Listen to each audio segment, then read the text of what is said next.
everyone.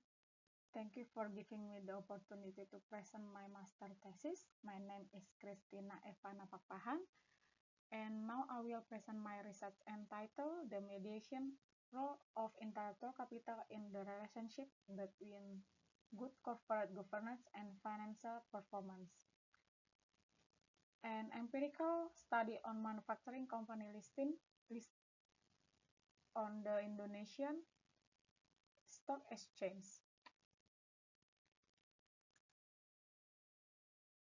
To guide us through today's presentation, I have structured my talk into 5 main chapters.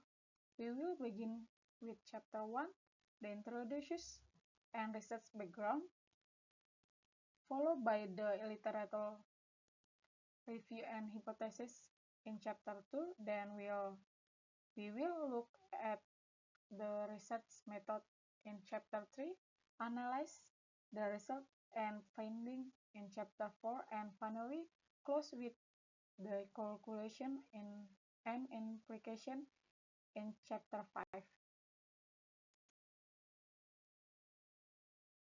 Let us look at Chapter 1, starting with the background of the study. The manufacturing sector is a vital pillar of Indonesian economy, showing continuous growth and attractive massive investment.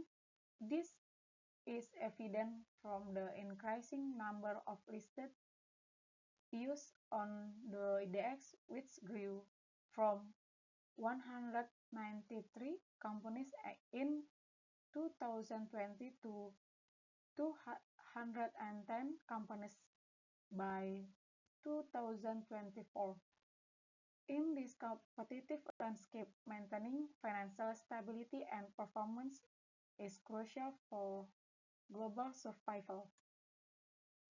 However, despite the sector growth, our preliminary data show significant volatility in financial performance. For example, will Indofood CBP maintain high and stable performance? Unilever experienced a steady decline. Meanwhile, Semen Indonesia show highly fluctuating profit, and Chandra Asri show a sharp decline.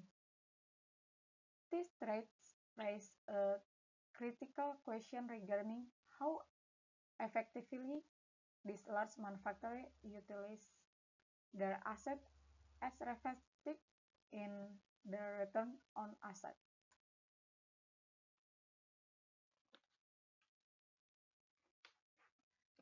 Next, this performance of the decline or stability performance is often tied to weakness in good corporate governance or GCG. In recent years, we have seen instances of strategic mismanagement in large projects, case of financial misreporting that result in regulatory sanction by OJK, and violation regarding disclosure in affiliate transaction. This governance flow heavily disturb operational efficiency and lower investor trust. To address this governance gap, this study introduced intellectual capital as a key value driver in the modern knowledge-based economy. Financial success relies heavily on intangibility assets.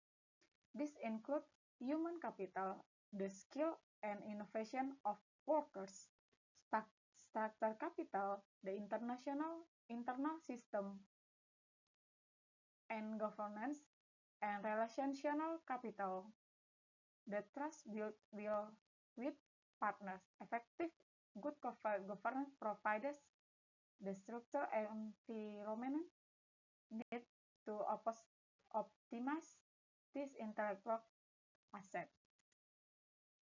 Based on this issue, this research formulates two main group of questions. First, do the direct good corporate governance component, especially the Board of Directors, Board of Commissioners, and Audit Committee. Significantly influence financial performance and intellectual capital. Second, does intellectual capital successfully act a mediator in bridging the relationship between this good corporate governance component and financial performance? Moving on to chapter 2, this research is building upon three foundational theories. First, agency theory, which explains how corporate governance reduces conflict of interest between owners and management. Second, stakeholder theory, which stresses that firms must create value for all stakeholders.